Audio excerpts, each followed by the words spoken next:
said it was Luke 1:28. So this is where they go, like as a proof text, right, for them. It's the proof text.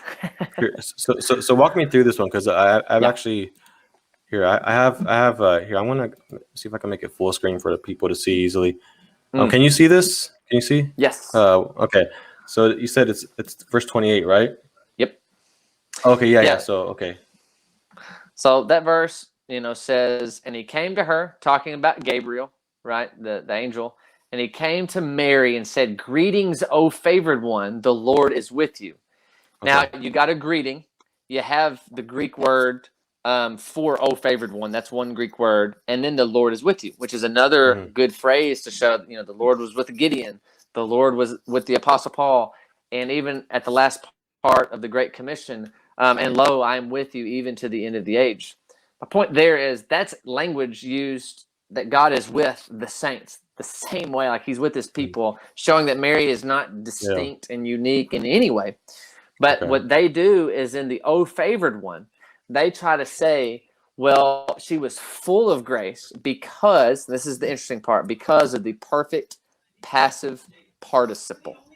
Now, when you look up Greek tenses, moods, the person, and I'm not a Greek scholar. I really am interested in studying more in the Greek. James White is a wonderful example in that. I want to recommend Stephen Boyce. There's a man that's been on Marlon's channel, and he's at City of Light Church, and he has his own page. Wonderful Greek scholar, and I just recommend learn the Greek. Learn the Greek. Don't listen to the King James onlyists. Realize that God has given us his word and preserved his word, but he did not speak in 1611 King James Elizabethan English. The word was preserved in Greek. So study the Greek. Like, realize that you get precision when you go there. So I want to encourage people to study the original language, not run away from it. But, I mean, our English translations are wonderful. Right. But they want to make a big deal about the perfect passive participle. And so they will carry that point when we go to Acts 6, verse 8, which just simply calls Stephen a man full of grace, who did mighty works and wonders. And he was essentially a deacon of the early church, a servant of God. And just like that verse, 6 verse 8, and Stephen, full of grace and power, was doing great wonders and signs among the people. Now, they will say, full of grace there is not the same Greek construction as we find back in Luke 1:28. Okay. Now, they're right. It's not the perfect passive participle, and it's not the full Greek word that's used in Luke 28 for obvious reasons. It's a narratival text, and an angel is greeting Mary. It's gonna change things. It's gonna use the feminine person part of the word. So I'm saying there's reasons why it doesn't have the same construction. But they will say Acts 6:8 only uses the root word for "O favored one," and so I'm just saying that's fine. It's the fact that it does use the root word tells us that the same thing is being expressed. But they'll say, nope, perfect passive participle, it fails. And you can almost say, fine, let's go to Ephesians 1:6, where this Greek word is the full Greek word used in Luke 1:28, but it's being applied to all believers of all time to ever exist, because they're being marked out before the foundation of the world. Right. But then they'll say, but it's not the perfect passive participle. So here's the point where we're like, okay, let's do some internal inspection on their own terms.